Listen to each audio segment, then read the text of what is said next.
Hello friends, good morning. ಇವತ್ತು ಮಾರ್ನಿಂಗ್ಗೆ ಊರಿಗೆ ಹೊರಟಿದ್ದೀವಿ. ಊರಲ್ಲಿ ನಾಗರ ಹಬ್ಬ ಇರೋದ್ರಿಂದ ಫ್ಯಾಮಿಲಿ ಎಲ್ಲ ಹೊರಟ್ವಿ. ದೇವರಿಗೆ ಪೂಜೆಗೆ ಹೂ ಬೇಕಿತ್ತಲ್ಲ, ಯಡಿಯೂರಲ್ಲಿ ಚೆನ್ನಾಗಿತ್ತು, ಹಾರ ತೊಗೊಂಡ್ವಿ. ಹಾಗೆ ಮಕ್ಕಳಿದ್ದಾರೆ ಮನೇಲಿ, ಅವ್ರಿಗೂ ಸ್ವಲ್ಪ ತಿಂಡಿ ಎಲ್ಲ ತೊಗೊಂಡು ಹೊರಟ್ವಿ.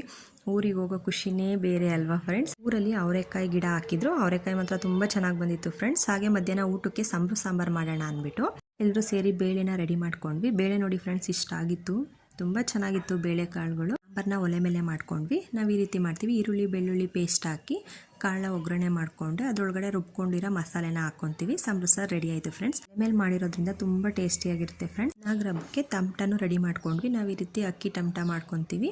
ಎಲ್ಲ ರೆಡಿ ಆಯಿತು ಪೂಜೆಗೆ. ಹಾಗೆ ಮಕ್ಕಳು ಎಲ್ಲ ರೆಡಿಯಾಗಿ ಹೊರಟ್ವಿ. ನೋಡಿ, ನಾವು ನಾಗರ ಹಬ್ಬ ಮಾಡೋ ಪ್ಲೇಸ್ ಇದೆ ಫ್ರೆಂಡ್ಸ್. ಹಿಂದಿನ ಕಾಲದಿಂದ ನಡೆದು ಬಂದಿರೋ ಪದ್ಧತಿ ಫ್ರೆಂಡ್ಸ್ ಇದು. ಇವಾಗ ನಾವು ಅದನ್ನು ಮುಂದುವರಿಸ್ಕೊಂಡು ಹೋಗ್ತಾ ಇದ್ದೀವಿ. ವಿಡಿಯೋ ಇಷ್ಟ ಆದರೆ ಪ್ಲೀಸ್ ಒಂದು like, share, comment and subscribe ಮಾಡಿ friends. Thank you for watching. Bye.